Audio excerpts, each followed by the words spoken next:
Pour aujourd'hui, la magie du digital, les indications du Code citoyen et pourquoi pas le respect de la loi bien agrémenté. Et c'est ce que nous vous proposons tous les mardis. Bonjour et bienvenue dans Matin Bonheur. Allez, nous allons commencer avec la couleur du temps et les infos et on se retrouve dans cette émission.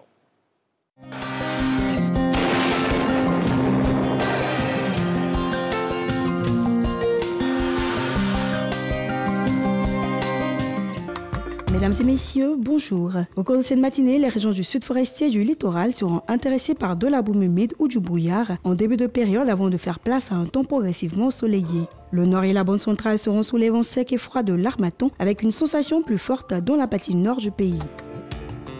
Passons aux températures, nous pourrons observer 25 degrés à Abidjan, 24 à Adiaké, 21 degrés à Bondoukou et Boaké, 23 à Daloa, Dimbokro et Gagnoua, 21 degrés à Korogo, 19 à Moui, Odiéné, 24 degrés à San Pedro et Sassandra, 22 à Tabou et Yamoussoukro.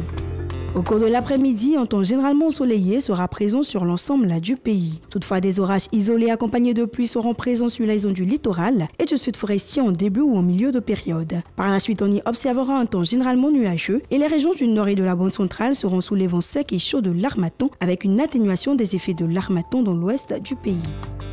Côté variable, nous pourrons observer 32 degrés à Abidjan et à Diaké, 36 à Bondoukou, 35 à Boaké, 34 degrés à Daloa, 36 à Dimbokro, 34 à Gagnoua, 36 à Korogo, 33 degrés à Mont, 36 à Odiéné, 32 degrés à San Pedro, 31 à Sassandra, 30 degrés la minimale à Tabou et 36 à Yamoussoukro. Et voilà, c'est tout pour aujourd'hui. Merci de nous avoir suivis et très belle journée à toutes et à tous.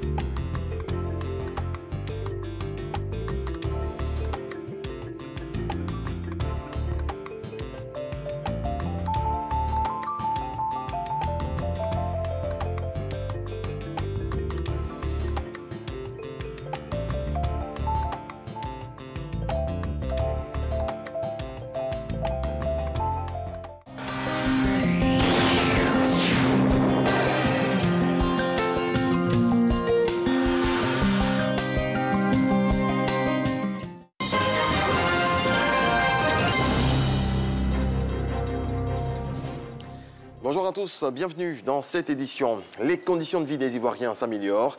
C'est ce que révèle le plan d'action prioritaire du gouvernement 2020, PAP. Cette boussole a été lue hier, lundi, par le ministre de la Communication et des Médias, Sili Timoko Touré. Jean-Marc Adjadji.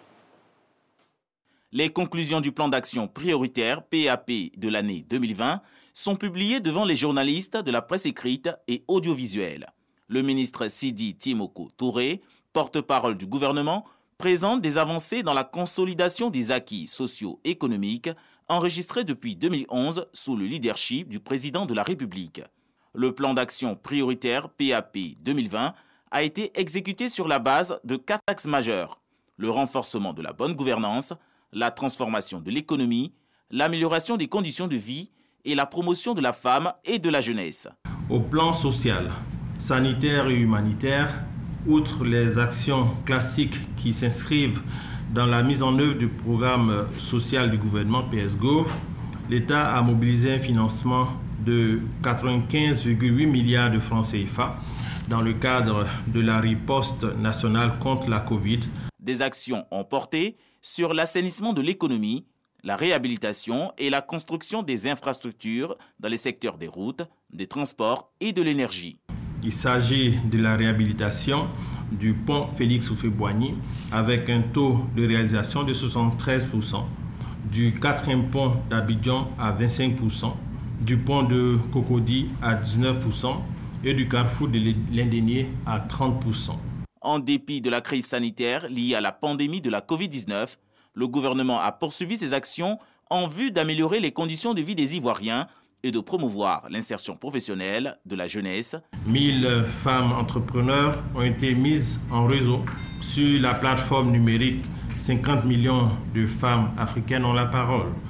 2210 jeunes ont bénéficié d'assistance dans la création d'activités génératrices de revenus AGR et 750 pour la mise en place de petites et moyennes entreprises et de projets structurants. Le plan d'action prioritaire PAP 2020, adopté le 28 janvier 2020 par le gouvernement, est adossé au plan national de développement PND 2016-2020. Les activités de ce plan, bien qu'ayant été entravées par la Covid-19, ont été mises en œuvre à 75%, avec 34% des activités entièrement réalisées selon le gouvernement. On l'avait longtemps lié aux personnes âgées. Le coronavirus s'attaque aujourd'hui aux jeunes et aux enfants. Le point presse Covid-19 de ce lundi nous apprend également que les établissements de loisirs adoptent de plus en plus les gestes barrières. Le point de Didier Nguessan.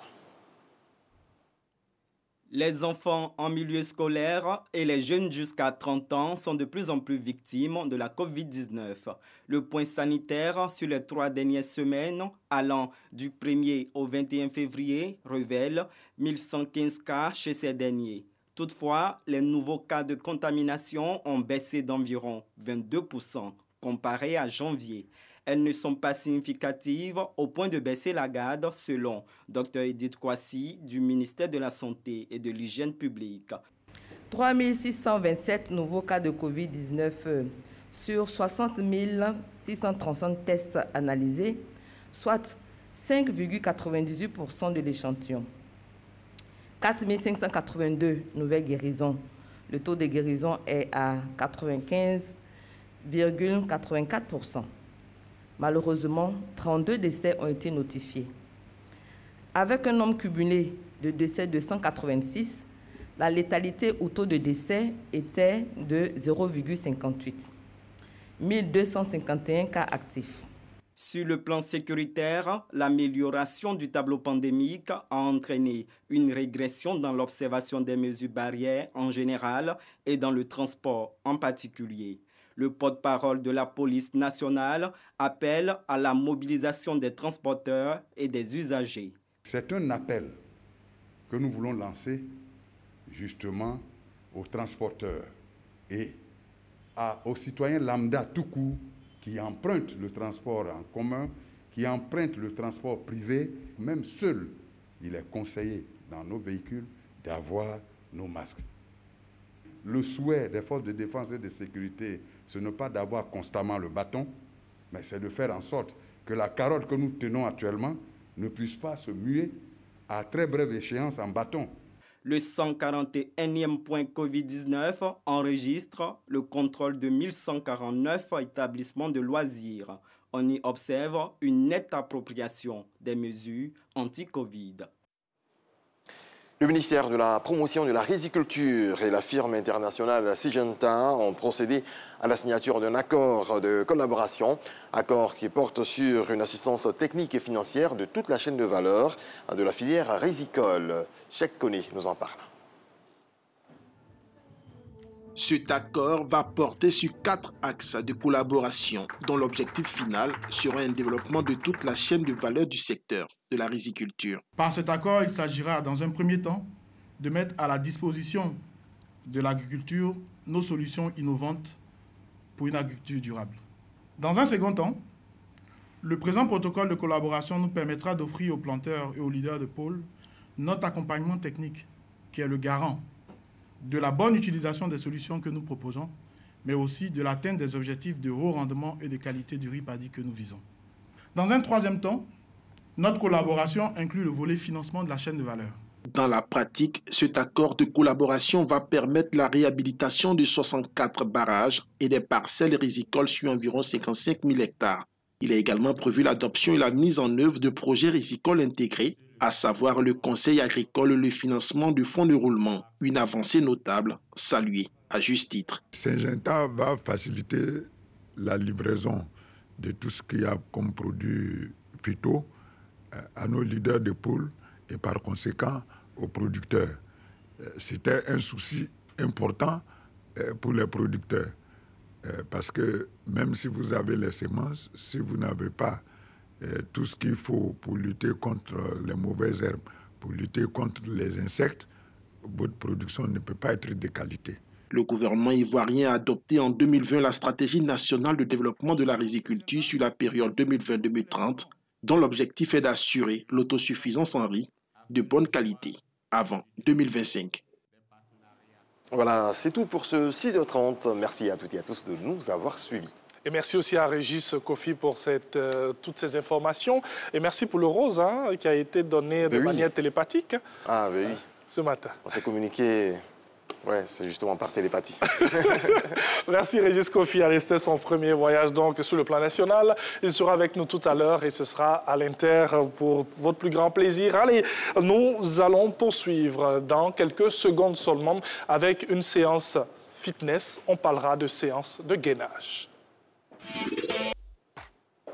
Et voilà donc des séances de fitness à faire chez vous. On parlait aujourd'hui de séances de gainage avec notre coach. Voilà, et nous allons dans cette émission proposer encore l'actualité. Et c'est la revue de presse avec Renaud.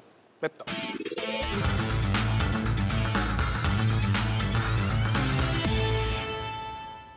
Revue de presse en sa compagnie, et c'est comme ça du lundi au vendredi. Renaud, bonjour. Bonjour Thierry. Bienvenue. Super, merci. Alors, législative du 6 mars 2021, la liste définitive des candidats est disponible depuis hier. La CEI a publié dans la nuit d'hier sur son site internet la liste des candidats au scrutin législatif validée par le Conseil constitutionnel. Après la publication de cette liste, tous les regards sont à présent tournés vers la campagne qui se tiendra du 26 février au 4 mars 2021. À noter que les candidats Progbagbo, Adia, Damana, Médard, Di Picas et Kone Katina, dont les candidatures étaient portées par le parti Ensemble pour la démocratie et la souveraineté, ont vu leur dossier définitivement rejeté. Plus de précisions dans l'Inter. Et le Patriote a accordé une interview à Adama Bittogo. Oui, au cours de cet entretien qui est repris par la plupart des titres de ce jour, le directeur exécutif du Rassemblement des Oufouettistes pour la démocratie et la paix a fait un tour d'horizon de divers sujets en mettant un point d'honneur sur ceux relatifs aux législatives. Adama Bittogo, avec la majorité dont elle dispose actuellement, sa formation politique est dans de bonnes dispositions pour remporter le scrutin du 6 mars 2021. C'est ce qu'a déclaré le directeur exécutif du RHDP, et à en croire celui-ci, il ne saurait en être autrement car son parti s'est préparé pour la victoire à cette élection. Et dans cette revue de presse, une belle nouvelle, plus de 500 enfants en situation de handicap insérés dans des écoles classiques. Oui, ces enfants ont goûté aux joies de la scolarisation grâce à l'ONG Société sans barrières de Côte d'Ivoire. Cette structure a présenté au cours d'une cérémonie en fin de semaine dernière à l'école ivoirienne des sourds de Yopougon le fruit de son travail depuis 2019. Et au cours de cette activité, les responsables de l'ONG ont fait un plaidoyer auprès des autorités ivoiriennes pour que l'éducation inclusive devienne une réalité en Côte d'Ivoire afin de donner les mêmes chances à tous les enfants de Côte d'Ivoire, handicapés ou non. Alors, parlons santé pour la suite. Découverte de nouveaux foyers de la maladie à Ebola en Guinée. Les populations ivoiriennes, eh bien, ont le sommeil troublé. Oui, et particulièrement celles de l'ouest du pays, dont les inquiétudes sont justifiées par la porosité de la longue frontière qui relie la Côte d'Ivoire et la Guinée. Le Nouveau Réveil qui en parle cite à titre d'exemple les populations de Guiella, un premier village guinéen en partant de la Côte d'Ivoire, dont les ressortissants ont leur plantation en Côte d'Ivoire. Le confrère mentionne aussi les populations de Gbap, dernier village ivoirien dont les habitants traversent chaque jour la frontière guinéenne pour se rendre eux aussi dans leur plantation. Et à en croire le Nouveau Réveil, malgré la fermeture des frontières et les mesures de prévention contre Ebola, tant que les mouvements de population continueront de part et d'autre des frontières, il y a des raisons de s'inquiéter. Et vous évoquez aussi dans cette revue de presse un litige vieux de 40 années qui continue de pourrir les relations entre un établissement scolaire et les populations d'un quartier de la commune d'Abobo. Oui, tout à fait. Ce conflit qui dure depuis plus de 4 décennies est entretenu par une décision de justice non exécutée depuis de longues années par la mairie d'Abobo.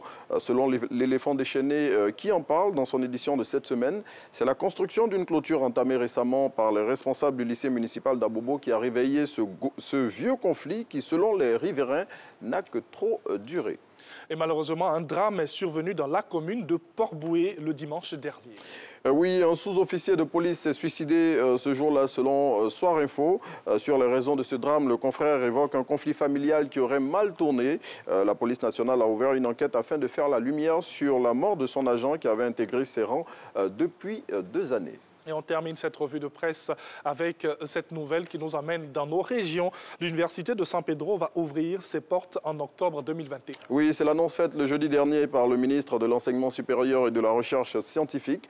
Selon le ministre Adama Diawara, qui est cité par Le Matin, vu l'état d'avancement des travaux de cette université, dont le premier coup de pioche a été donné le 30 novembre 2018, on se le rappelle par feu le Premier ministre Amadou Gon Coulibaly, et donc tout est fin prêt pour que l'Université de San Pedro ouvre ses portes pour l'année académique 2021-2022. Et Dieu merci pour ces nouveaux bacheliers que nous allons avoir. Bacheliers de cette zone-là de la Côte d'Ivoire. Bien sûr, bien sûr. Et qui dit San Pedro dit Sassandra, Tabou. Toutes les villes environnantes. Oui, Gabiagui, Méagui, enfin tout ce que nous avons. Ils vont pouvoir étudier près de chez eux, ces étudiants-là, qui ne seront plus obligés de venir à l'université Félix Houphouët-Boigny de Côte d'Ivoire, même si ça vaut le détour. Ben oui, ça vaut certes le détour, mais c'est important cette déconcentration bien sûr, de nos universités. Merci beaucoup, Renaud. Merci, Thierry. Et puis plaisir, on se retrouve demain. Avec plaisir aussi. Ce qui est bien avec Renaud, c'est qu'il part maintenant pour sa pause café et puis bosser pour vous retrouver demain en pleine forme dans son costume de directeur de société. Allez, on va poursuivre. Voici maintenant un élément qui nous plaît bien dans Matin Bonheur. On permet comme ça des populations, à des personnes de nous dire comment elles commencent leur journée. C'est tout simplement le rituel matinal dans nos appels WhatsApp.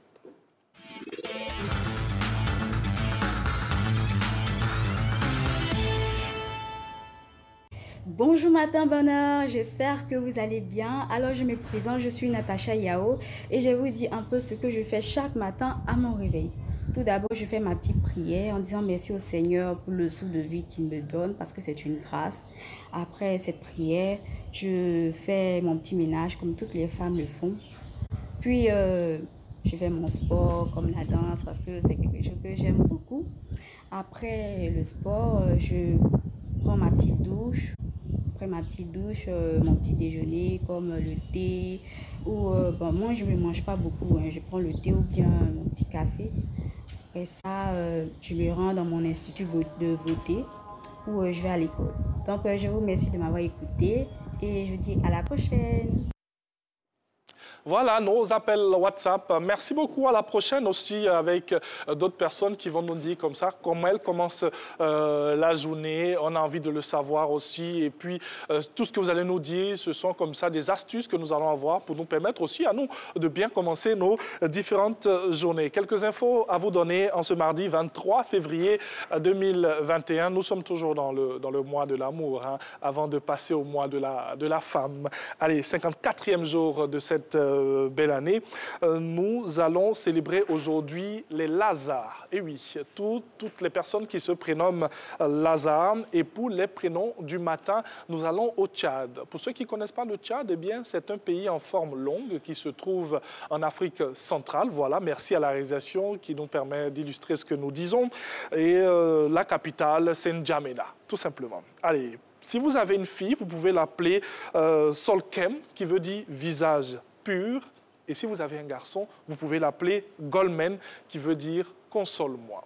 On va poursuivre pour dire que voilà, ils sont nés aujourd'hui, bien 23 février. Joyeux anniversaire en tout cas à toutes les personnes qui ont un an de plus aujourd'hui. Chez nous ici à la RT, on a envie de faire plaisir à une jeune petite qui est au département, une jeune fille, voilà, très gentille, très polie, et qui se trouve au département de la comptabilité, voilà, ici à la RTI, Miss Viera Alechi, qui a un an de plus aujourd'hui. Voilà son beau petit sourire, hein, voilà, cette jeune scoutiste aussi. Pour le proverbe du matin, nous pouvons juste vous dire que le bonheur, eh bien, ne s'acquiert pas. Il ne réside pas dans nos apparences. Chacun d'entre nous le construit à chaque instant de sa vie avec son cœur. Et comme je l'ai dit hier, déconfinez les cœurs et puis offrez-vous un beau sourire chaque matin quand vous vous levez. Ça va vous apporter de bonnes ondes. On va poursuivre cette émission donc avec cet élément pour vous permettre encore une fois de comprendre que la COVID-19 est présente. Alors, mesures barrières, cache-nez, voilà, 1 mètre de distance et surtout lavage des mains. On regarde. Quand je porte cache-nez, ça m'étouffe. C'est pour cela, quand je viens au travail, je suis obligée d'arriver pour le garder. Après, quand je finis, je porte mon cache-nez et puis je rentre à la maison. Et quand je mets toute la journée, en tout cas, ça m'étouffe. J'ai du mal à respirer. C'est pour cela que je ne porte pas le cache-nez. Je porte cache-nez. ça me touffe. Souvent, les poils qui sont dessus, là, ça rentre dans mes narines. Genre, ça me met mal à l'aise, quoi. Je n'ai pas de cache-nez. Je n'ai pas l'argent pour acheter. Cache-nez, là. Premièrement, là, quand c'est venu, là, on nous a partagé cadeau. Mais cette fois-ci, là, on ne nous a pas donné. On dit qu'on n'a qu'à mettre cache-nez. Chaque jour, il faut payer. Tu ne peux pas utiliser la même chose, là. Chaque jour, il faut payer cache-nez, là, pour porter. Non, il n'y a pas cet argent de ça. Bon, vraiment, à faire des cache-nez, là. Moi-même, je porte cache-nez. Hein. J'ai une carte CMU. La carte, là, on dit si on va à la pharmacie, on nous donne cache-nez. Ça fait 50 pour 50 personnes. Mais quand on rentre à la pharmacie, là, avec la carte CMU, là, on dit qu'il n'y a pas cache-nez. Pourtant, tous les carrefours de Côte d'Ivoire, partout, on va cache-nez. Mais eux, là, ils gagnent où pour vendre. Et puis, à la pharmacie, là, on ne peut pas avoir sur la carte CMU. Nos parents sont là. Il n'y a pas l'argent. Mais l'argent, chaque fois, ils vont miser d'en faire des cache-nez, là. Dans la famille, tu peux trouver au moins 100 personnes, bien 50 personnes. Chaque fois, ils vont payer cache-nez, là. Comment? Alors qu'ils cherchent l'argent pour manger. Voilà des indications à prendre très au sérieux pour continuer à la sensibilisation contre la COVID-19 concernant l'État de Côte d'Ivoire. Eh bien, beaucoup a été fait, il en reste encore et nous souhaitons bien sûr que ce virus parte très loin même de ce monde. Allez, la suite avec un tout autre sujet. Parlons de ce qui fait l'actualité chez nous en Côte d'Ivoire. Ce sont les législatives 2021 du 6 mars prochain. Nous dit-on dans ce reportage de nos équipes, eh bien, un gros choc à l'horizon. On regarde.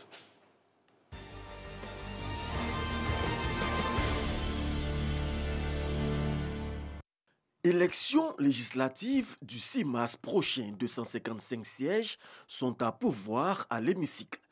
Au regard de la qualité des candidats et de l'engouement de toute la classe politique, la compétition s'annonce rude avec de grands chocs en perspective. Je prends le cas de Port-Boué. Port-Boué, ça sera un peu comme un match retour entre le maire actuel et naturellement le candidat du RADP. Je pense qu'au plateau, il y a le député maire Evo Jacques et son rival que nous connaissons, Odé. Donc ça fait que vraiment nous pensons que ça sera un grand derby. Derby, duel ou encore remontada. L'arène politique sera aux couleurs du vocabulaire sportif le temps des législatives. Dans le district d'Abidjan, les projecteurs seront une fois de plus braqués sur la commune du Plateau, où le candidat du PDCI Jacques Owo tentera de conserver son siège acquis de haute lutte il y a 5 ans. Mais cette fois-ci, le RHDP entend passer à l'offensive et jouer les premiers rôles.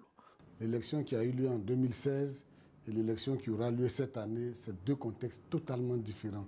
Il y a le lien personnel que nous avons tissé, construit au fil des ans avec les différentes populations. Et ça, c'est extrêmement important. À Yopougon, pouvoir et opposition jouent gros. Il est de coutume que celui qui est au pouvoir à Yopougon ait la meilleure position. Je crois que c'est cette loi qui est respectée. Bon, que certains partent de là pour conclure que c'est une commune de pro-Gbagbo, ben, on verra bien. Le match n'est intéressant que si vous avez en face des adversaires de taille. Donc nous sommes totalement confiants. Nous les respectons, mais nous sommes confiants. Traditionnellement, il s'agit d'une circonscription dans laquelle le PDCI-RDA, notre allié dans cette coalition électorale, a toujours fait environ au minimum 25%, quel que soit le type d'élection. Et puis il s'agit également d'une circonscription dans laquelle les partisans du président Laurent Gbagbo sont à tel point nombreux qu'on a donné dans le langage populaire ivoirien à la commune de Yopougon le surnom de fief de Laurent Gbagbo, de Yopougon de Gbagbo, etc. Alors, mis ensemble, nous avons quand même mathématiquement, parce que les chiffres ne mentent pas, une opportunité là de remporter la victoire. Nous sommes optimistes au niveau de l'opposition, comme je l'ai dit tout à l'heure. Donc les grands chocs vont être ceux-là, RHDP contre l'opposition. Quelquefois, il y a aussi des blocs internes qui vont s'affronter. Il y a aussi la question des indépendants qui commencent à troubler le sommeil de certains partis. Donc Donc il faut dire que c'est une approche dynamique au plan donc, démocratique. Nous espérons seulement que l'environnement légal, l'environnement sécuritaire soit renforcé pour que tout se déroule dans les conditions les meilleures. Comme choc interne, l'on a... Voilà, c'est notre souhait, que tout se passe bien pour le 6 mars prochain, chez nous en Côte d'Ivoire, législative 2021. Vous avez vu dans, bien sûr, ce dossier de nos équipes. Gros choc à l'horizon, donc, pour ces législatives. Allez, nous avons fini le premier pan de cette émission. On espère que vous avez passé un bon moment. Nous allons entamer le second dans quelques instants seulement avec le flash d'information.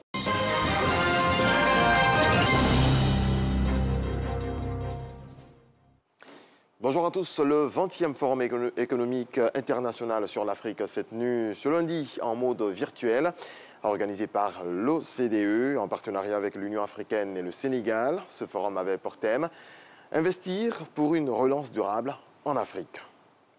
Au Nigeria, un groupe de 53 otages, dont 20 femmes et 9 enfants récemment kidnappés dans le centre du pays, ont été libérés dimanche par leurs ravisseurs, tandis qu'on restait sans nouvelles des 42 personnes enlevées mercredi dernier dans un lycée de Kagara dans la même région. Aucune précision sur les conditions de ces libérations n'a été apportée par les autorités qui ont toujours affirmé qu'elles ne paieraient pas de rançon pour libérer les otages des bandits. Le second tour de la présidentielle au Niger, en proie aux violences djihadistes, a été endeuillé par la mort de 8 agents électoraux. Leur véhicule a sauté sur une mine dimanche dernier. L'accident a également fait 3 blessés selon les autorités locales. En dépit de l'insécurité, les électeurs du Niger se sont rendus aux urnes pour départager Mohamed Bazoum, fidèle du sortant, Mahamadou Issoufou, et l'opposant Maman Osman, ancien président. En Algérie, des milliers de manifestants ont défilé hier à Alger et dans d'autres villes du pays, ravivant la contestation anti-régime dans la rue à l'occasion du 2e anniversaire du soulèvement et après une année d'interruption due à la crise sanitaire. Les protestataires se sont frayés un chemin vers le centre d'Alger malgré un impressionnant dispositif policier en déployant drapeaux nationaux et berbères devant la Grande Poste, lieu de rassemblement emblématique du Irak. Il s'agit du cortège le plus imposant dans la capitale depuis l'arrêt des marches hebdomadaires le 13 mars 2020 à cause de la pandémie de Covid-19. L'ambassadeur d'Italie en République démocratique du Congo a été tué hier dans l'est du pays dans une embuscade attribuée à des rebelles hutus rwandais. Une attaque qualifiée de terroriste par le président congolais. Une porte-parole de la Commission européenne se dit extrêmement préoccupée par l'annonce de la mort de l'ambassadeur italien alors qu'il voyageait avec un convoi des Nations Unies dans l'est du pays. Marseille a mis fin à un silence qui a duré plus d'un quart de siècle en baptisant dimanche une avenue du nom d'Ibrahim Ali, tué par un militant FN. Le 21 février 1995, en pleine campagne présidentielle, ce franco-comorien de 17 ans courait avec des camarades pour rattraper un bus après une répétition de rap lorsqu'il est abattu par un maçon d'une 60aine d'années qui collait des affiches de Jean-Marie Le Pen. Réaction. Marseille honore la mémoire d'un de ses enfants qui a été tué ici il y a 26 ans par la haine. Il a été tué parce qu'il était noir. Il avait mon âge. Il avait 17 ans. Il a été assassiné d'une balle dans le dos. Aujourd'hui, la ville de Marseille rend simplement la dignité, l'humilité et la justice que sa famille, que lui et que sa mémoire méritent. Quand il y a quelques jours, on nous a contactés pour nous dire que ça allait enfin être voté. Comment vous dire que c'était tellement fort, c'était tellement... Sincèrement, on n'y croyait même pas jusque là aujourd'hui où on dévoile la plaque avec vous. Enfin, vraiment, j'ai envie de dire c'est beau, mais en même temps, c'est dur. C'est quelque chose qui malheureusement fait partie de la réalité, de notre réalité. Et c'est vrai que c'est pas... oui, c'est un avancement, mais malheureusement, c'est un combat qui continue, bien sûr, bien sûr. Le Phocéen a coulé au large de la Malaisie quelques jours après avoir pris feu. Un voilier taillé pour la Corse au large en solitaire et transformé en yacht de luxe, passé du navire Alain Colas à l'homme du navigateur Alain Colas, à l'homme d'affaires français Bernard Tapie. Il aura connu une destinée rocambolesque pour finir coulé au large de la Malaisie. Merci à toutes et à tous de nous avoir suivis. Excellente journée à vous. Merci beaucoup, Régis. Kofi, comme pour dire que le monde bouge. Justement. Oui. En tout cas, merci à vous. Il se passe beaucoup de choses. Il se passe beaucoup de choses, ça il faut le dire. Allez, en tout cas, merci à Régis Kofi pour surtout toutes ces informations et ce beau rose qui scintille aujourd'hui. Je ne sais pas pourquoi, mais bon. Les femmes ne nous ont même pas dit que c'était joli. Et pourtant, voilà, la réalisatrice, elle a dit que le rose, il est beau. Mais Claudia Nguessan ne l'a pas dit, c'est pas bien grave. Merci beaucoup. Merci. Excellente journée bien, à Régis Kofi. Pour cette deuxième heure, nous parlerons monétisation et pub.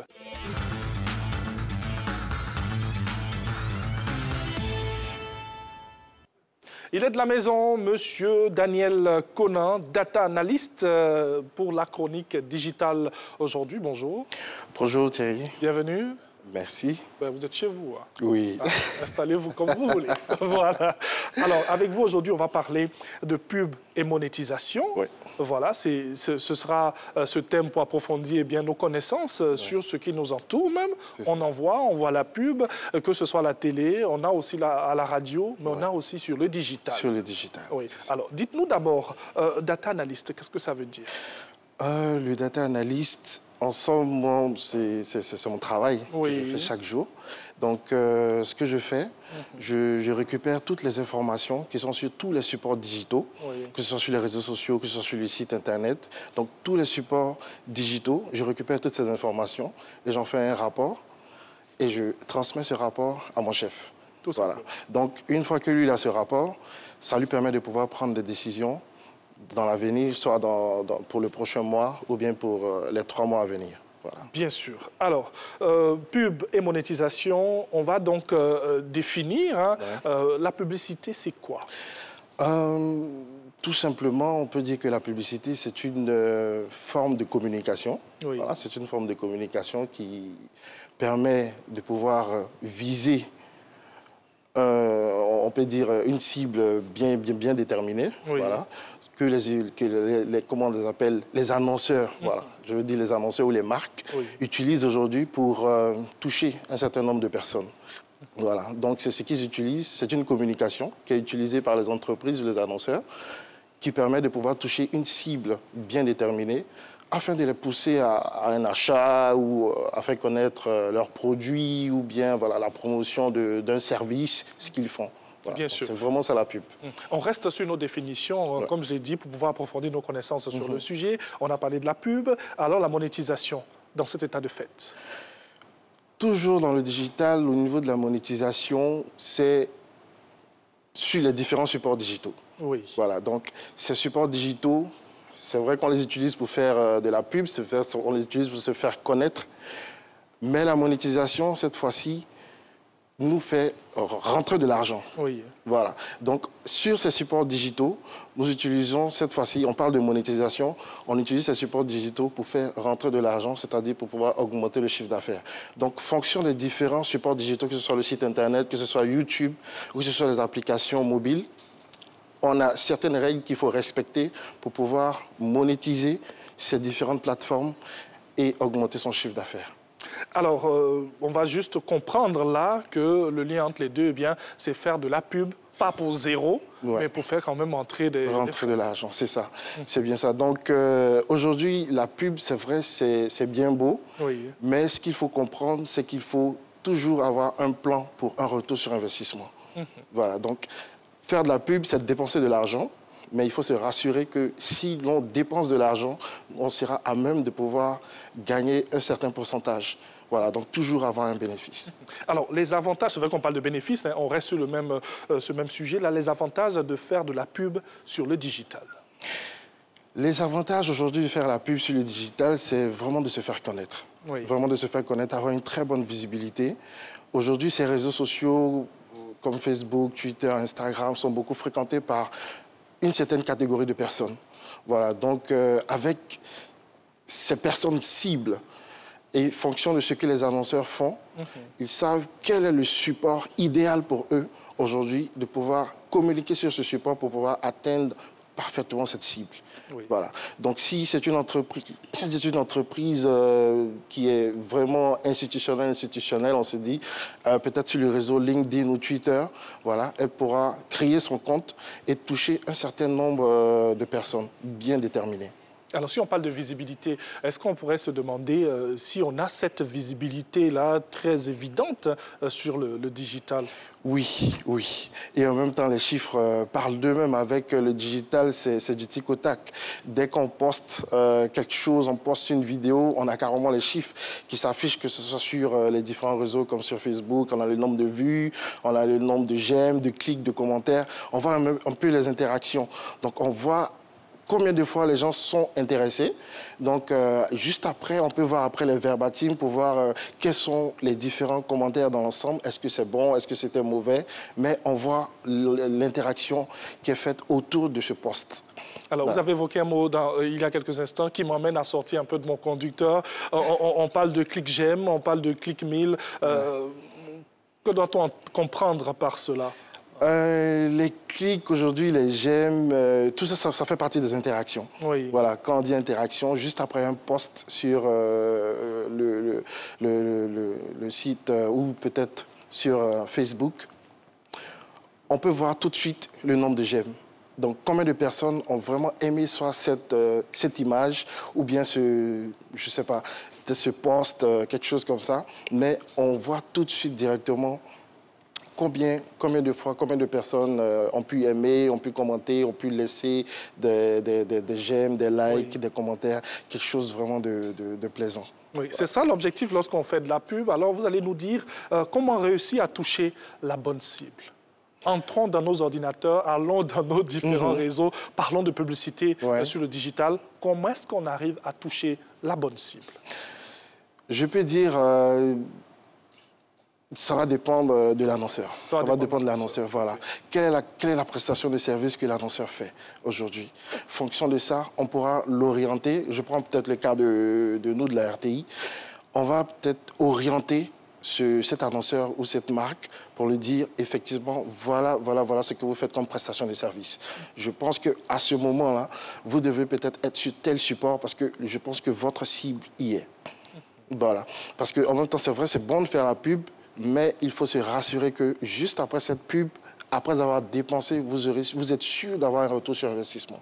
Sinon, c'est comme si vous avez juste dépensé de l'argent pour une visibilité, mais vous n'aurez pas eu de retour. OK. Voilà. Retour sur investissement de manière plus concrète, de manière plus simple dans les détails. À quel moment on parle de monétisation? Bon, je vais prendre peut-être le premier volet, le retour sur investissement. Voilà. Oui, le retour sur investissement, aujourd'hui, je fais simple. Je prends peut-être une entreprise A qui, aujourd'hui, peut-être injecte peut-être 1 million dans la pub. Oui. Il faut se rassurer que le produit, le cœur du produit, au fait, sur lequel ils sont en train de faire de la pub, on espère que la cible qui verra cette pub achètera ce produit, mais à hauteur qui va dépasser légèrement notre investissement au niveau de la pub. C'est là le retour sur investissement. Donc, la pub, là, ce sont des créas, ce sont des images, des vidéos. C'est ça. Okay. Et on fait peut-être des posts sponsorisés, tout ça, pour que ça touche encore plus grand nombre de personnes. Okay. Donc, on aura injecté peut-être 1 million dans cette pub. Mais il faut se rassurer que le produit, ou peut-être ça peut être un téléphone, ça peut être quelque chose, mais il faut se rassurer, il faut dire que la compagnie se rassure après, qu'après cette pub, après avoir injecté 1 million, on se rassure qu'il y ait peut-être une grosse vente de ce téléphone-là, à hauteur peut-être de 2, 3, 4, 5, 6 millions. À ce moment-là, on dit qu'on a un retour sur investissement. Voilà. Est-ce qu'aujourd'hui, les entreprises ivoiriennes, qu'elles soient petites ou même grandes, eh bien, se tournent vers le digital? Oui, oui. Aujourd'hui, c'est un impératif, ça s'impose à tous les annonceurs, à toutes les entreprises, d'être sur le digital, parce qu'on a une autre cible aujourd'hui. Avant, tout le monde était branché, connecté sur la télé. Oui. Aujourd'hui, tout le monde est mobile, tout le monde, on n'a pas toujours le temps. Donc, on est toujours soit peut-être sur les petits réseaux sociaux. Souvent, c'est là-bas même qu'on prend nos petites informations. Mais je veux dire que tout le monde y est aujourd'hui sur le digital. Donc, les entreprises, les petites, les moyennes entreprises, voilà, ont vraiment intérêt à se focaliser aujourd'hui sur le digital. Ouais. Comme on dit, tout excès nuit. On ne va pas parler de danger ici. Est-ce qu'il y a de temps en temps quelques risques lorsqu'on fait de la com, par exemple, sur le digital? Il peut y avoir. Il peut y avoir quelques petits risques. Je prends peut-être le cas d'une pub où peut-être il y a un produit un peu peut-être dangereux pour les moins de 18 ans, quelque chose comme ça. Oui. On peut faire la pub sur le net. Voilà. Mais lorsqu'on lance la pub, on ne dit pas ouvertement que c'est pour un certain nombre de personnes, effectivement. Donc, tout le monde a accès à cette pub-là. Donc, ça peut soit inciter à passer à autre chose, ou ça peut soit inciter à être dans un état je peux dire de propriété ou voilà. Donc il faudrait certainement peut-être avoir des limites. Nos instances aussi ont un regard sur le digital. Oui, quand même. Je pense qu'aujourd'hui, avec la AK, voilà, je pense qu'ils sont en train de regarder un peu tout ça sur le digital, en fait. Avec cette affaire de droit, cette affaire de... Voilà, qu'est-ce qui doit être posté, et tout ça. Voilà. Je pense qu'ils sont en train de réfléchir là-dessus. Oui. Revenons un peu sur les exemples. Hein. On parle de monétisation, de pub sur le digital. On a comme ça Facebook, on a tous les réseaux sociaux, on peut se permettre des photos. Restons un peu sur les vidéos. Par exemple, comment monétiser une vidéo? Monétiser une vidéo, on parlera plutôt du support. Si l'expression est la bonne, voilà, on parlera de support. Donc, on peut monétiser partout. On peut monétiser un site web, on peut monétiser la plateforme YouTube, on peut monétiser notre plateforme Facebook. Chaque plateforme a ses règles. Voilà. Donc, quand on part sur YouTube, il faut un certain nombre de règles bien prédéfinies. Une fois qu'on respecte ces règles-là, on peut passer à la monétisation. Voilà. Donc, quand je prends l'exemple de YouTube, ça, c'est une plateforme qui est beaucoup fréquentée, une plateforme vidéo très utilisée même, d'ailleurs. Très utilisée. Et aujourd'hui, même quand on a une vidéo à regarder, on va directement souvent sur YouTube, on tape quelque part la petite recherche, on est carrément habitué. Cette plateforme qui est très fréquentée, aujourd'hui, si on veut parler de monétisation sur cette plateforme, lorsque quelqu'un crée sa chaîne YouTube, il faut que cette personne ait d'abord au moins 1000 abonnés. 1000 abonnés et après ça, au moins 4000 heures de vues. Voilà. Donc, il faut que cette personne, dès qu'elle est prête à monétiser cette chaîne, il faut qu'elle s'attelle à mettre des vidéos, des contenus vraiment intéressants qui pousseront les utilisateurs à regarder ces vidéos-là. Après un moment, si cette personne atteint les 4000 heures de vues et les 1000 abonnés, elle pourrait être éligible pour la monétisation. Donc, il y a des petites règles souvent comme ça par plateforme. Donc, YouTube a sa règle, Facebook aussi a sa règle, et les sites web et les sites Internet aussi ont souvent quelquefois leurs petites règles. Voilà. Je sais que ce matin, ils sont nombreux, ces jeunes entrepreneurs qui nous regardent, qui ont envie d'avoir des astuces pour communiquer sur le digital. Par exemple, un jeune entrepreneur, voilà, et qui a une petite entreprise comme ça de vente de produits. On va dire produits pour hommes, produits pour femmes et tout. Donnez-nous quelques astuces. Comment faire de la pub sur le digital, par exemple, pour cette personne? Pour cette personne, je pense qu'elle doit déjà travailler sur les images, voilà, les images de ces différents produits. Ça compte. Voilà, ça compte beaucoup. Pas des choses inutiles, mais des choses vraiment essentielles. Le prix, le contact, le produit en tant que tel, avec une belle lumière, tout ça. Une fois que c'est fait, le post doit être fait à un certain, je pense, dans une tranche horaire. Parce que c'est cette tranche horaire-là, comme c'est vérifié aussi sur le digital, on sait qu'entre 9h et 11h, les gens sont beaucoup connectés sur Internet. Voilà, donc il y a des heures de post, au fait, aussi sur Facebook, pour se rassurer que beaucoup de personnes, au fait, verront déjà cette publicité. Voilà, ce post. Maintenant, une fois qu'il a déjà fait ce post, il peut passer à une autre étape, sponsoriser ce post, pour pouvoir toucher beaucoup pour beaucoup plus de personnes. Oui. Comment est-ce qu'on sponsorise? Pour sponsoriser... On aime les détails dans cette émission. On aime les détails surtout. Voilà, comment est-ce qu'on sponsorise? Il faut, c'est des petites bourses, c'est mettre un peu d'argent sur ce poste-là. Voilà, donc Facebook vous demande si vous voulez pousser à au moins peut-être 20, 30 $, voilà, ce poste. Donc, il vous dit carrément, vous allez toucher, si vous mettez 30 à 40 $ aujourd'hui sur ce poste, vous touchez un certain nombre de personnes. Est-ce que ça vous arrange? Peut-être vous dites aujourd'hui, non, mais moi, je veux peut-être toucher au moins 50 000 personnes sur une période bien déterminée. Donc, fonction de ça, vous mettez l'argent qui va et vous cliquez sur, voilà, booster la publication. Oui. Une fois que c'est fait, ça va prendre un peu de temps. Ça sera validé par Facebook parce que Facebook va regarder votre image, va regarder les posts. Qu'est-ce qu'il n'y a pas de mots grossiers? Est-ce qu'il n'y a pas? Est-ce qu'il n'y a pas? Si ça respecte les règles, après vérification, votre post a été sponsorisé. Facebook vous le dira et vous allez voir, dans le fil du temps, ça va commencer à toucher et générer beaucoup plus d'interactions. Donc, on verra, comme c'est sur le digital, c'est vraiment du tic au tac, vous verrez le nombre de personnes qui vont commencer à faire les commentaires, qui vont commencer à cliquer sur les j'aime, le nombre d'interactions. Donc, en même temps, vous verrez en même temps dans les verbatims, on dit dans les verbatims, c'est les différents commentaires qui sont sur ces posts-là.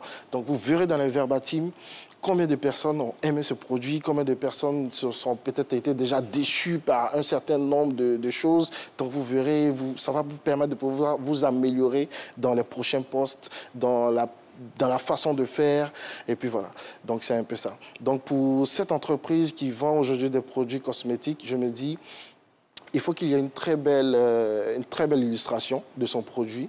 Il faut qu'il y ait une très belle image, les éléments essentiels, numéro de téléphone, voilà, les contacts, le lieu, là où on peut les trouver. Très belle image, juste un petit test et on pousse, on sponsorise le post. Et il doit avoir au moins, comme on le dit, une fréquence de publication, voilà, pour que sa page Facebook puisse être fréquentée. Donc, dans la semaine, la personne se dit, aujourd'hui, peut-être je fais 2 ou 3 posts pour voir un peu comment les gens fréquentent ma page. 2 ou 3 posts chaque jour pour voir un peu, voilà, quel est l'engouement des gens autour de mon produit ou de mon service. Bien sûr, autour de mon produit, de mon service. Et de ce fait-là, le produit prend de la valeur. Et c'est ça. Voilà. Et quand le produit prend de la valeur, il y a forcément un suivi. On a une stratégie, on a fait de la pub et tout, le produit a pris de la valeur. La continuité, c'est quoi? La continuité, ça va augmenter le chiffre d'affaires. Oui. Voilà, parce que... Voilà, comment entretenir cette publicité-là que nous avons eu à faire? Il faut toujours faire les différents posts. Voilà, comme on le dit, on fait toujours les différents posts par jour. On se rassure que les gens aiment et commentent bien le produit. Ils disent de bonnes choses en fonction de ce produit-là. Et par la suite, on regarde un peu le chiffre d'affaires, comment il augmente en fonction de ce produit. Est-ce qu'avant, on vendait ce produit A, était vendu peut-être par mois environ peut-être à 15 000. Et aujourd'hui, grâce à cette pub, grâce à cette visibilité qu'on lui donne aujourd'hui sur les réseaux sociaux, ce même produit A est vendu peut-être à 100, 200, 300 000 maintenant, peut-être par mois. Donc, à ce moment, on commence à se frotter les mains, on se dit, bon, ça commence à bien marcher. Oui. Est-ce qu'il n'y a pas un autre produit, peut-être qu'on peut mettre en avant, mais toujours ce produit, on leur dit toujours que cette gamme est disponible, mais on a encore un autre produit qui est là et qui fait encore d'autres choses, peut-être pour une autre cible, mais on est toujours dans cette mouvance d'augmenter la page, de rendre service aux gens, de plaire et de les attirer vers notre produit. Vous parlez de mouvance. Ouais. Pas de peur à se lancer, à se jeter dans cette mouvance-là. C'est ça. Il faut aller. Parce qu'aujourd'hui, avec le digital, on n'a pas de limite. Voilà. Parce que je veux dire, on n'a pas de limite. Pourquoi? Parce que le même produit A sera vu partout dans le monde.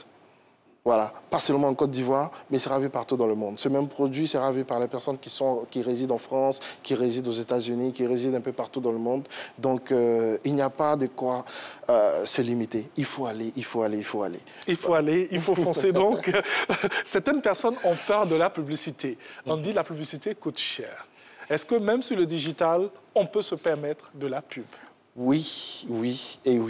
Aujourd'hui, sur le digital, ce que nous faisons, cas pratique aujourd'hui, RTI, avec... il faut prendre notre maison. Ah oui, il faut toujours revenir. Avec l'ingénieuse idée de notre directeur marketing communication et directeur RT Digital, que je fais un coucou, monsieur Saïfoulaye Koné. Ça augmente le salaire. Continuez. Je lui fais en même temps un coucou au passage parce que avec lui, il a développé quelque chose d'autre. Ce sont des offres packagées. Voilà, donc on va permettre aujourd'hui aux marques de pouvoir s'afficher 360 sur tous nos supports. Donc une marque aujourd'hui qui vient rencontrer la RTI, qui nous dit qu'elle n'a pas assez de budget, c'est un peu difficile, nous on s'assoit, on l'écoute. Elle nous dit aujourd'hui, mais je veux être peut-être sur la télé. C'est difficile, je ne peux pas être sur la radio. On lui demande, mais ton budget, c'est combien? D'accord. Bon, nous, voilà ce qu'on peut faire. On va aujourd'hui te mettre sur le digital. On va aujourd'hui te faire passer à la télé, te faire passer à la radio. Et voilà ton budget, comment il sera splitté. C'est-à-dire aujourd'hui, si vous avez peut-être envie de faire peut-être 12 passages, peut-être seulement qu'à la télé, on va peut-être légèrement réduire ces 12 passages et puis voilà, essayer de splitter, mais sur un univers de 360 pour que vous soyez vus totalement. Parce qu'il y a des gens qui sont totalement radio, il y a des gens qui sont totalement digital. Donc si vous focalisez seulement que sur la télé, vous avez perdu une certaine cible. Oui. Voilà, donc nous, on s'arrange aujourd'hui pour que vous touchiez l'univers total des personnes qui sont sur les réseaux de la RTI. Parce qu'on a au moins plus de 4 millions de personnes qui sont connectées sur nos différents réseaux. Que ce soit Facebook, que ce soit Twitter, YouTube, que ce soit Instagram et autres. Donc c'est vraiment un avantage aujourd'hui de toucher toute cette cible, que ce soit la télé, la radio et le digital. C'est très intéressant ce que vous dites, mais n'empêche que je suis à la maison, j'ai mon téléphone portable, j'ai tout ce qu'il faut, j'ai ma carte prépayée pour m'acheter, pour pouvoir booster par exemple ma page et tout. Est-ce qu'il est judicieux de se tourner vers des entités comme la RTI? Nettement, parce qu'aujourd'hui, lorsque une marque ou une petite entreprise commence son petit bonhomme de chemin, elle n'a pas forcément toujours le nombre d'abonnés requis. Voilà, donc soit il faut continuer de booster pour augmenter ce nombre d'abonnés, mais est-ce que c'est ta cible? Tu ne sais pas. Mais aujourd'hui, on se tourne carrément directement vers les maisons comme la RTI parce qu'on se dit aujourd'hui, la RTI a une certaine maturité, la RTI a touché déjà un certain nombre de personnes, donc il y a forcément les CSP+, qui sont touchés, donc je veux dire, ce sont des personnes qui travaillent déjà, qui ont un pouvoir d'achat, voilà, qui sont entre 25 et 44 ans. Oui. À ce moment-là, si je fais la pub sur la RTI, pour terminer, c'est sûr que j'aurai un retour sur investissement. Merci beaucoup. Et c'est surtout ça, comme il a dit depuis le début de nos échanges, eh bien, retour sur investissement. Et c'est ça aussi l'importance de communiquer sur le digital. On était à l'instant avec M. Daniel Conan, data analyst, ici à la RTI. On reviendra, on parlera droit.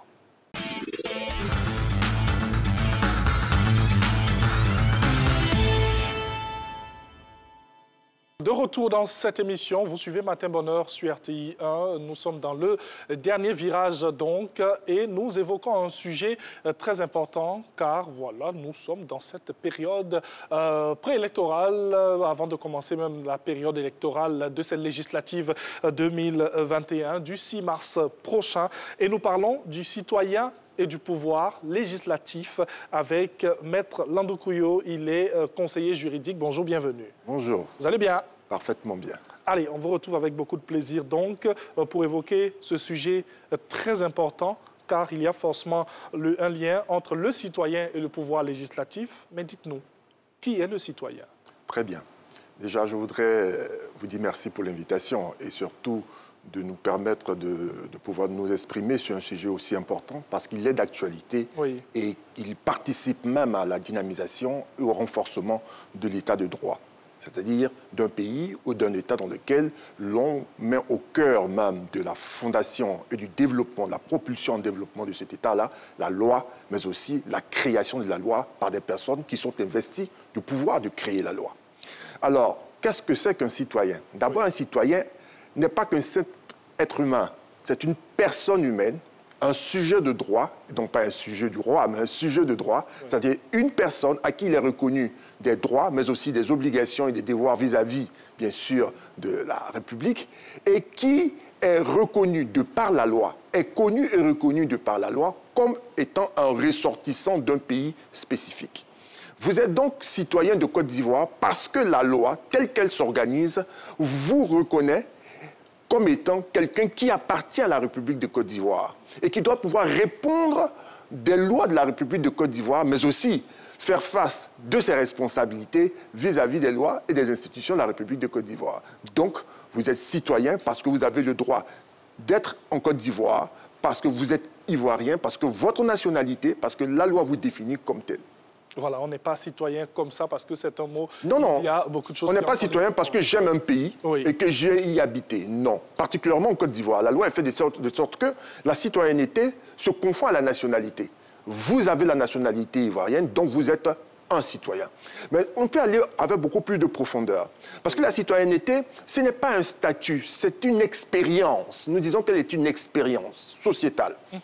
Dans le sens où le citoyen se veut être dynamique. D'un point de vue étymologique, le citoyen est celui qui a le droit de citer. Ça veut dire quoi? C'est lui qui a le droit d'être dans une ville, dans un État, d'y vivre, d'y demeurer, d'y prospérer, d'y travailler. Et de ne point se faire expulser parce qu'il a un lien juridique et politique avec cet État-là. Donc, il accepte de vivre dans les conditions légales et politiques qui organisent cet État. Mais le citoyen encore est celui qui a le droit de citer. Citer dans le sens de pouvoir dire, le sens de pouvoir participer, de pouvoir s'exprimer. Il a une opinion, mais aussi il a un avis. L'opinion, c'est ce que je pense. L'avis, c'est ce que j'exprime. Et le citoyen est celui-là même qui porte la voix, mais qui donne aussi sa voix. Vous comprenez? Il porte la voix, il dit ce qu'il pense, il participe au débat qui intéresse la construction, la création, le fonctionnement de la cité, de l'État dans lequel il est, donc le droit à l'expression, mais aussi le droit de pouvoir donner sa voix. Je préfère le terme « prêter sa voix ». Prêter sa voix. Ce n'est qu'une mise en bouche. On a encore du temps et c'est jusqu'à 8 heures. On en débat dans cette émission donc. Alors, on a parlé du citoyen avec toutes ces déclinaisons-là. Dites-nous, que devons-nous entendre et comprendre par pouvoir législatif? Alors, le pouvoir législatif, qu'est-ce que c'est?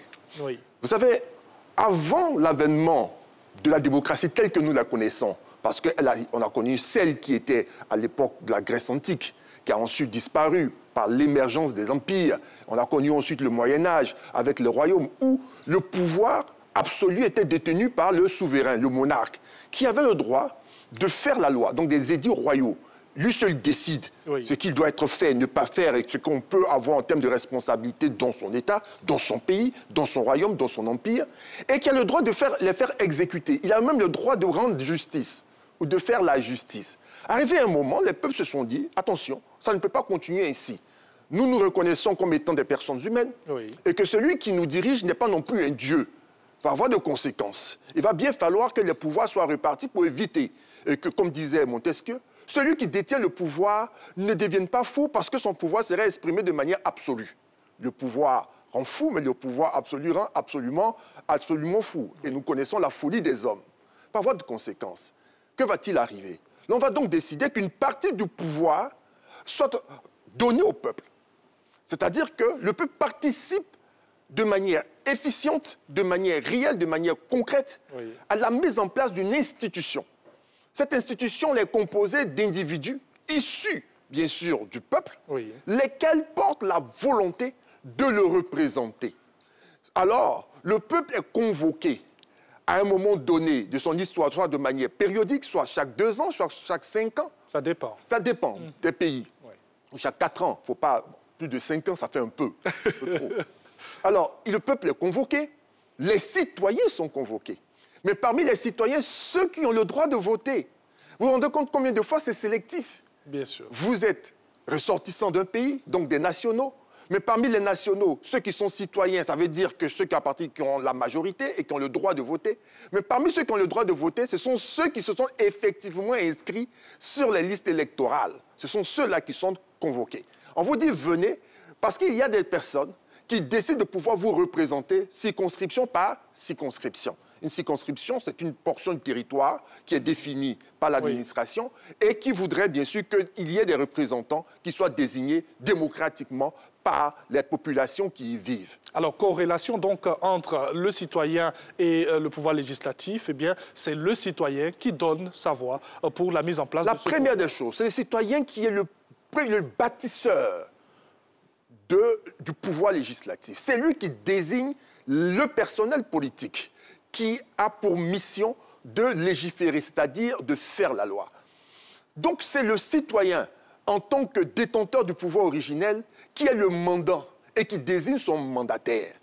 Or, le mandant, c'est celui qui a le pouvoir. Oui. C'est celui au nom de qui et pour qui on accomplit certaines choses. Le mandataire, qui est le commissionnaire, ne pourra jamais être plus grand que le mandant. Cela veut dire quoi? Cela veut dire que lorsque vous êtes désigné comme étant député d'une circonscription, votre mandat et la mission qui vous est confiée est si importante qu'il vous est accordé des privilèges. Le premier privilège, c'est que le simple citoyen que vous étiez, et qu'on appelait banalement monsieur Zadi, monsieur Conan, monsieur Soro, sera désormais appelé honorable. Vous êtes appelé honorable parce que de petites gens ont décidé qu'il en soit ainsi.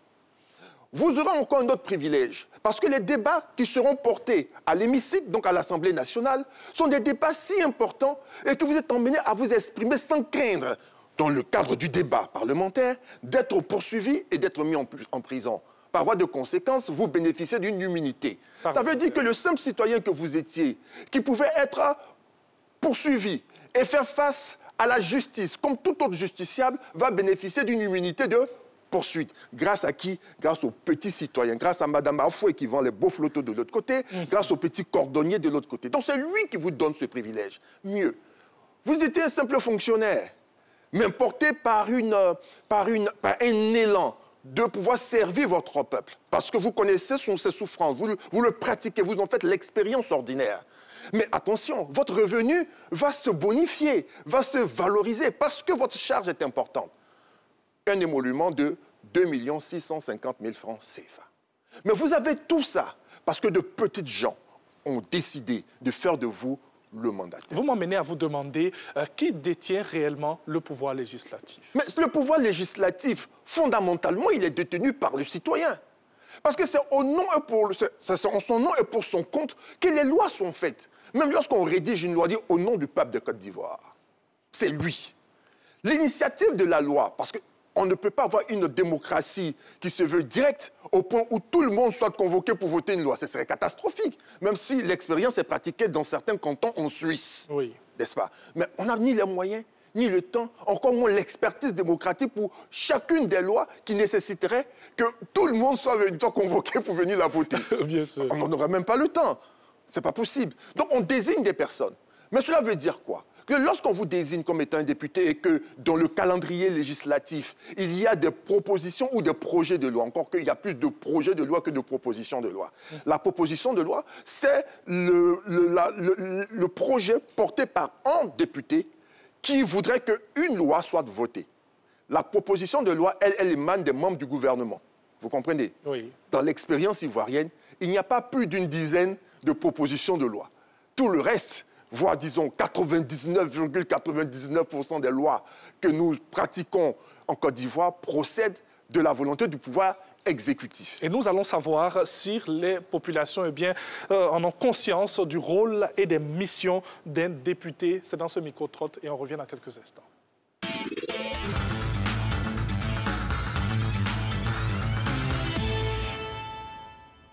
Le député, moi je dirais que c'est le représentant d'une population dans une circonscription donnée et son rôle est de voter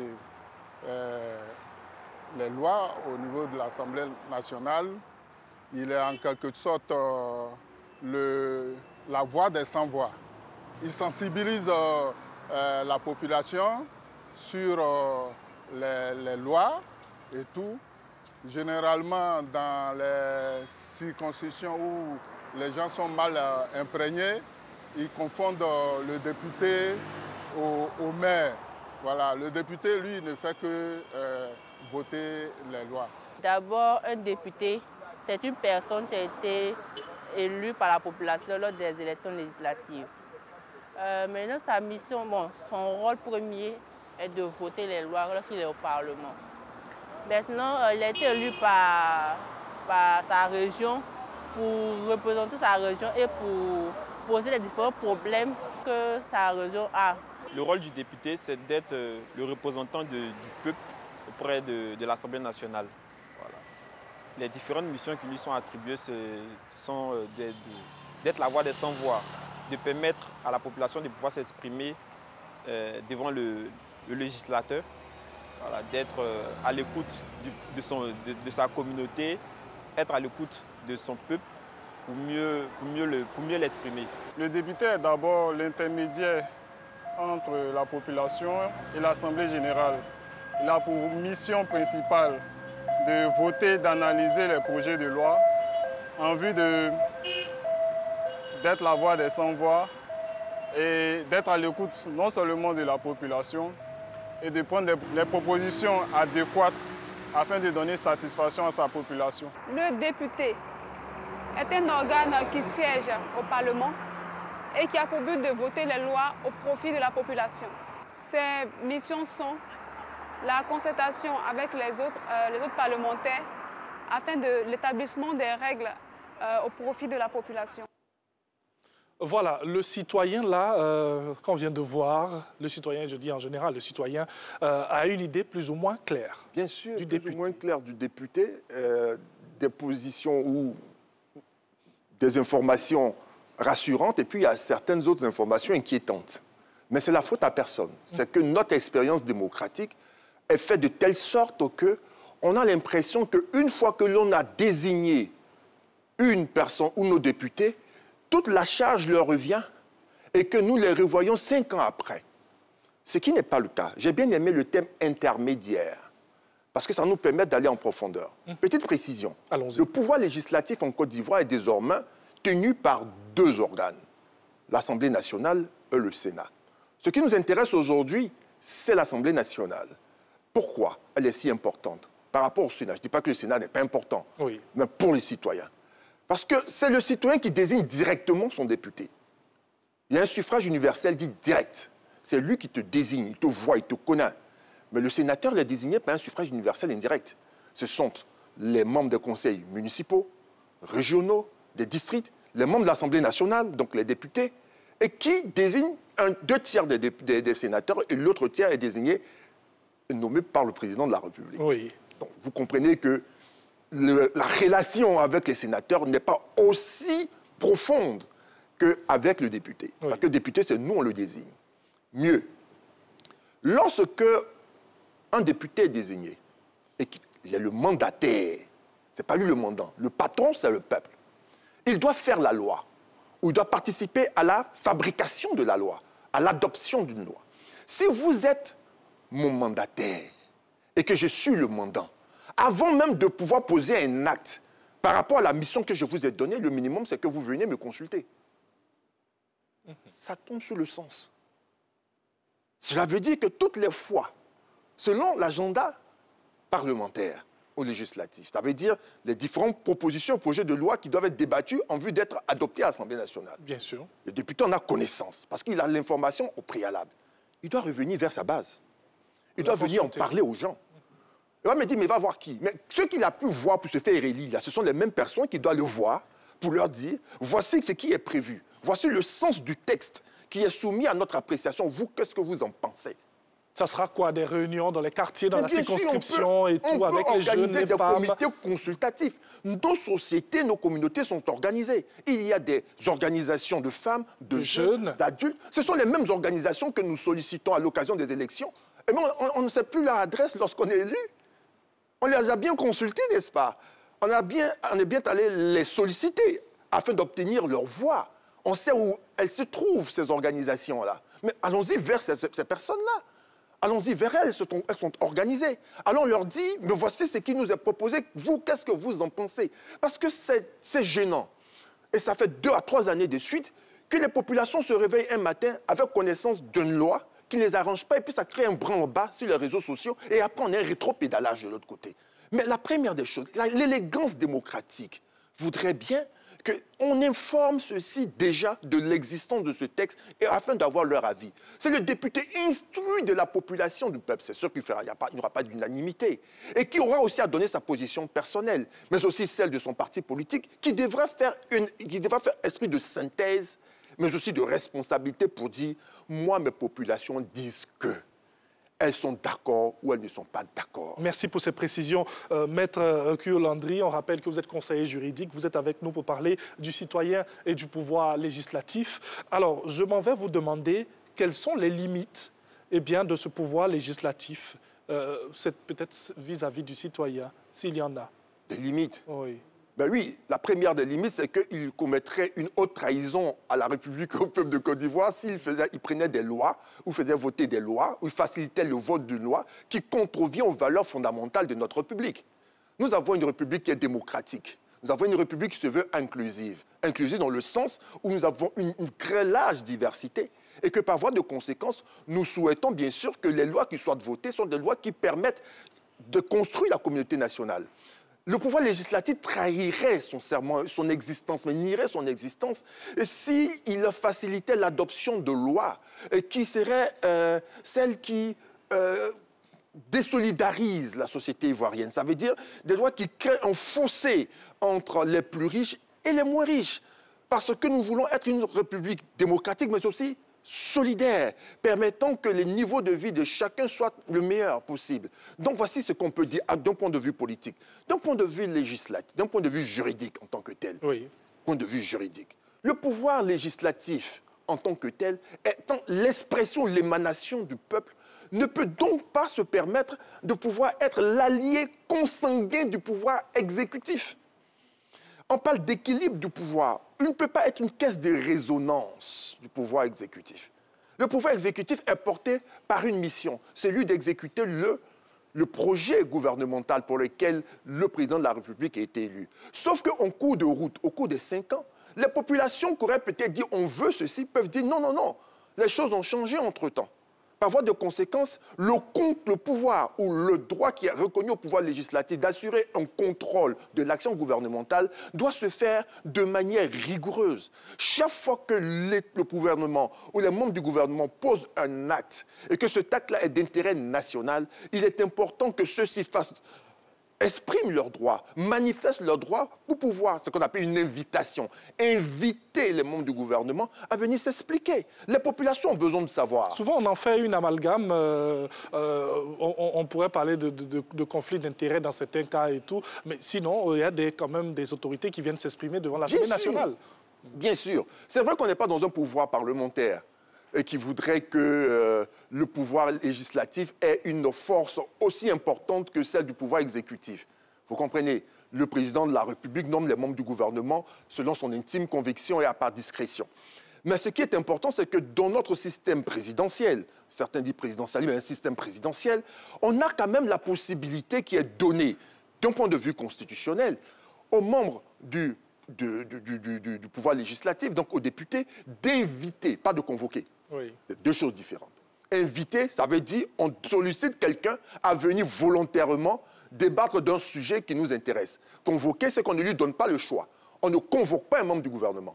Pas possible. On est dans un pouvoir présidentiel. Le ministre répond et est responsable devant le président de la République, non pas devant le Parlement. Donc un ministre qu'on invité, selon son agenda, peut répondre favorablement ou non. Voilà, ça ne peut pas créer un branle-bas. Pas du tout. Donc c'est à nous de pouvoir avoir suffisamment d'élégance afin de pouvoir trouver la bonne formule pour que celui-ci vienne. Mais c'est important qu'on ait ces débats au sein de l'Assemblée nationale où les membres du pouvoir exécutif et les membres du pouvoir législatif puissent s'interroger sur des sujets importants qui intéressent forcément les populations. Soit le débat suscitera ou fera écho sur les réseaux sociaux ou dans les communautés, soit il va venir ramener ce débat-là de manière beaucoup plus intelligible dans l'hémicycle, afin que les uns et les autres soient éclairés de ce qu'il en est effectivement. C'est un exercice que nos membres du gouvernement le font avec beaucoup de plaisir. En fait, en réalité, on apprécie ce qui est déjà fait. Oui. Les populations veulent en avoir davantage et veulent avoir une meilleure visibilité. Genre la possibilité d'avoir une diffusion en direct de ces différents débats. Il ne faut pas croire que les Ivoiriens ne sont pas du tout intéressés à ça, bien au contraire. Ils sont très intéressés désormais à cela et vous vous rendez compte que l'intérêt qu'ils portent à la désignation de leurs députés, l'intérêt qu'ils portent au contenu même des lois, prouve qu'on connaît progressivement une maturité juridique, mais aussi une maturité politique qui fait que l'Ivoirien se définit comme étant un citoyen actif et qui voudrait pourrait participer de manière utile à la vie de la nation. Même s'il n'a pas le droit de venir siéger ici, mais il a aussi le droit de se tenir tout là-haut afin de suivre le débat parlementaire. Donc, chers amis, vous pouvez suivre, par exemple, des sessions de l'Assemblée nationale. Il suffit simplement d'en faire la demande. Vous y allez, vous asseyez, vous regardez, vous taisez. Vous n'aurez pas à intervenir, même si vous n'êtes pas d'accord, mais vous vous taisez pour vous rendre compte de comment ça fonctionne. Parce qu'on a plus souvent l'impression que c'est facile. C'est facile de lever la main et de dire oui, j'accepte, non, j'accepte pas. Non, le député fait un réel travail. Certains peuvent dire qu'ils ont besoin de beaucoup plus de moyens.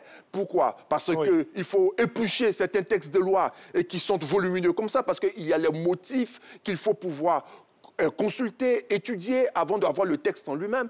Et donc, ils ont besoin de beaucoup plus de soutien. Mais c'est aussi la nécessité pour eux de pouvoir faire l'effort d'aller vers la population pour les consulter avant le vote de la loi, mais même après le vote de la loi. Alors, il faut aller aussi leur dire. Nous sommes presque au terme de cette émission. Il est déjà l'heure. Rapidement, une question qui me vient même de là-haut. Voilà. Alors, le citoyen va élire un député. Voilà, il va permettre à ce député-là de parler de toutes ces lois à son avantage, bien sûr. Alors, que fait le citoyen si, bien sûr, ce député ne répond pas à ses attentes? Rapidement, avant de terminer. C'est très simple d'abord. Encore que notre droit ne permet pas que le citoyen puisse demander la déchéance. C'est pas possible. Mais il peut l'interpeller. Oui. Il peut l'interpeller. Les citoyens, si on a une communauté de citoyens qui est très bien organisée, ils peuvent par courrier l'interpeller. Oui. Ils peuvent interpeller aussi le bureau de l'Assemblée nationale sur le fait qu'ils ne voient pas leurs députés, sur le fait que le député n'accomplit pas ses missions vis-à-vis d'eux. Ils peuvent le faire.